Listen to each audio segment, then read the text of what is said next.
ছাত্রলীগের একজন কর্মী হওয়া অনেক গৌরবের, অনেক অহংকারের, এবং এই দেশের প্রতি যে তারা অনুভব করি, এটি আসলে সম্পূর্ণ একটি আদর্শিক বিষয়। এবং আমি ছাত্রলীগ করছি, দেখুন আজকে ছাত্রলীগের একজন কর্মী হিসেবে বলতে পারি, ছাত্রলীগ করা একজন কর্মী আজকে বাংলাদেশের প্রধানমন্ত্রী, ছাত্রলীগ করা একজন জেলা পর্যায়ের সভাপতি আজকে বাংলাদেশের রাষ্ট্রপতির দায়িত্বে রয়েছেন, ছাত্রলীগ করা কর্মী আজকে ক্যাবিনেট সেক্রেটারি হচ্ছে, ছাত্রলীগ করা কর্মী আজকে উদ্যোক্তা হচ্ছে। কিছুদিন আগে না, প্রশ্নই আসে না, প্রশ্নই আসে, আওয়ামী লীগ ক্ষমতায় এসে জনগণের ভোটের উপর ভিত্তি করে, তরুণদের ভোটের উপর ভিত্তি করে কিছুদিন আগে ফরবেস 30 যে 30 জন উদ্যোক্তাকে বেছে নিতে, সেখানেও বুয়েটের ছাত্রলীগ কর্মী দীপ্ত সাহা রয়েছে। তো ছাত্রলীগ হচ্ছে আলোকিত মানুষ গড়ার প্রতিষ্ঠান, ছাত্রলীগ হচ্ছে এই তরুণ প্রজন্মের নির্ভরতার ঠিকানা। এবং এখনো এই ছাত্রলীগের রাজনৈতিক প্রক্রিয়ার কারণে শিক্ষার্থীরা যেমন শিক্ষার অধিকার নিশ্চিত করতে পারে, ঠিক তেমনি অসাধারণ মানুষ হওয়ার অনুপ্রেরণা পায়, অন্যায়ের বিরুদ্ধে লড়াই করার স্পৃহা পায়। এবং এই সস্তা রাজনীতি কিংবা পপুলিস্ট রাজনীতি নয়, আমরা যেন দিন বদলে রাজনীতি করতে পারি, সমাজ বদলে রাজনীতি করতে পারি, শহীদের রক্তের প্রতি আমাদের ঋণ পূরণ করতে পারি, ছাত্রলীগ আজকেও সেটি করে যাচ্ছে। আমি শুধু এই ব্যাপারে, এই প্রসঙ্গে, চাকরির প্রসঙ্গে আমি শেষ প্রশ্ন করি যে এই কথা কি ঠিক, যদি কেউ ছাত্র অবস্থায় ছাত্রলীগ ছাড়া অন্য কোনো সংগঠন করে, পুলিশের রিপোর্টের যেটা যায় সেটা তার সরকারি চাকরি, প্রথম শ্রেণীর সরকারি চাকরি পাওয়া তার জন্য একটু দুষ্কর হয়ে দাঁড়ায়? সে যদি বিএনপি করে প্রশ্নই আসে না। সেটি আমাদের বর্তমান সময়ে আপনি খোঁজ খবর নিলেই জানতে পারবেন।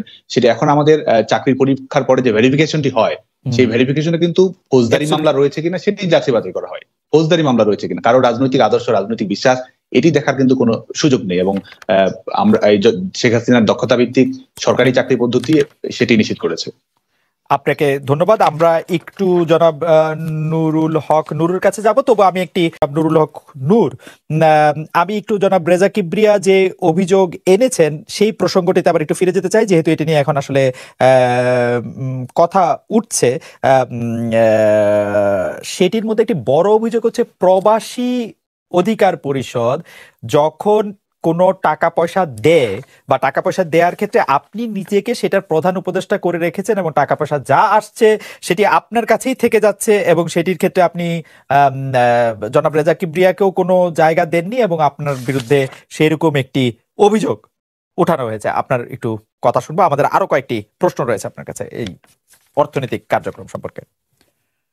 প্রবাসী অধিকার বা আর্থিক যে বিষয়টি নিয়ে বা অন্যান্য যে রেজা কিবরিয়া ভাই অভিযোগ করেছে, আমি প্রথমেই আপনাকে বলেছি, দেখেন অভিযোগটা সে কোন সময় করেছে, যখন দল থেকে তার বিরুদ্ধে অনাস্থা এনে আমরা অপসারণের প্রক্রিয়ায় আগাচ্ছি। দলে থাকা অবস্থায় বা এই প্রক্রিয়ার আগে, মানে 18 তারিখের আগে তিনি কিন্তু এ নিয়ে মিডিয়াতে একটি টুস বলেন নাই, কারোর সাথে শেয়ার করেন, আপনি খালেদ মহিউদ্দিনও জানেন নাই, কোনো পত্র পত্রিকা জানেন। তাহলে এতদিন তিনি কেন বলেন নাই? যদি এরকম আপনার বিরুদ্ধে আমি আনতে পারি নূর, আপনার সঙ্গে আমার কথা হয়েছে, আপনার সঙ্গে অনেক সাংবাদিকের কথা হয়েছে, আপনি রেজা কিবরিয়া নিয়ে কোনোদিন এই ট্যাটু কোনো কিছু কি করেছেন?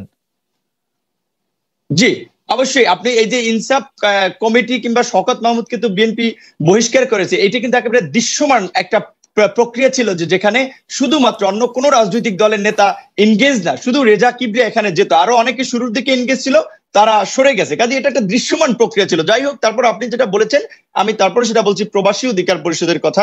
আপনি নিশ্চয়ই জানেন যে প্রত্যেকটা প্রতিষ্ঠান, সংগঠন, ছোট সংগঠন হলেও তাদের একটা আর্থিক নীতিমালা, একটা আর্থিক কমিটি থাকে। আর গণ অধিকার পরিষদের 5 সদস্য বিশিষ্ট একটা আর্থিক কমিটি আছে, একটা অডিট কমিটি আছে, এবং প্রবাসী অধিকার পরিষদ আমাদের একটা শুভাকাঙ্ক্ষী সংগঠন। তারা আমাদের বিভিন্ন মানবিক কার্যক্রম কিংবা যখন প্রোগ্রাম হয় সামর্থ্য অনুযায়ী সহযোগিতা করে, সেটা গণ অধিকার পরিষদের অর্থ কমিটি টু প্রবাসী অধিকার পরিষদ অর্থ কমিটি। এখানে ব্যক্তি কোনোভাবেই কানেক্টেড হওয়ার সুযোগ মানে হিসেবে আমার কানেক্ট হওয়ার সুযোগ নাই। আপনি রেজা কিবরিয়াকে এটি থেকে বাদ দিয়েছিলেন কেন? প্রধান জি আপনি বলছেন, হ্যাঁ, প্রবাসী অধিকার পরিষদের প্রধান উপদেষ্টা ভিপি নূর রেজা কিবরিয়া নয় কেন?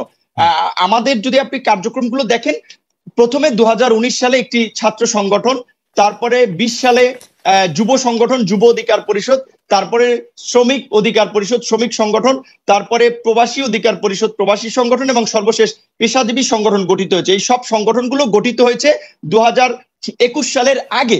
তখন আমি 2021 সালের 27শে মার্চ আমি ছাত্র যুব শ্রমিক পেশাজীবী অধিকার পরিষদের সমন্বয়কারী হিসেবে আমি দায়িত্ব পাই 2021 সালের 27শে মার্চ, এবং প্রবাসী অধিকার পরিষদের তার আগে থেকে প্রধান উপদেষ্টা ছিলাম।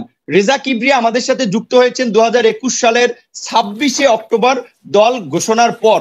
তো এই ছাত্র যুব শ্রমিকের যে আমি সমন্বয় কিংবা প্রবাসী অধিকার পরিষদের প্রধান উপদেষ্টা, এটি কিন্তু আগে থেকেই চলে আসছিল।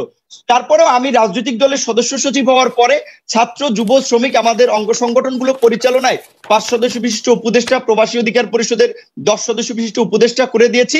তারা আমাকে প্রধান উপদেষ্টা হিসেবে সম্মানিত করেছে, ওই সংগঠনের প্রতিষ্ঠাতা সংগঠকদের একজন, যেটা শুরু থেকে আমি ছিলাম, এটাই। আর এর বাইরে কোনো না। রাজনৈতিক দলের নির্বাচন কমিশনের বিধিমালা অনুযায়ী প্রবাসী কোনো অঙ্গ সংগঠন থাকতে পারবে না। সেই বিবেচনায় তারা, যেহেতু আমি আগে থেকে ছিলাম, আমাকে রেখেছে। আমাকে দুজনকে রাখেনি যাতে নিবন্ধন পেতে কোনো ঝামেলা না হয়। আপনি প্রবাস থেকে কি পরিমাণ টাকা পেয়েছেন গণ অধিকার পরিষদের জন্য? সেটা আমাদের অর্থ কমিটি এবং অডিট কমিটি বলতে পারবে, কারণ এটা তো আমি জানি না, অর্থ কমিটি এবং অডিট কমিটি বলতে পারবে। আচ্ছা, আপনি কি এরকম একটি অভিযোগ আছে যে এই যে কথিত এজেন্ট, বিদেশি এজেন্ট, যেসব অভিযোগ আপনি এনেছেন, মাসুদ করিম বা এনায়েত করিমের সাথে আপনার আগে পরিচয় হয়েছে না রেজা কিবরিয়ার আগে পরিচয় হয়েছে? কারণ কি, আমি কেন এই প্রশ্ন তুলছি, আপনি এখন যে মাসুদ করিমের সাথে রেজা কিবরিয়ার সখ্য, লেনদেন ও ষড়যন্ত্রের কথা তুলছেন, তা আপনি আসলে অনেক আগে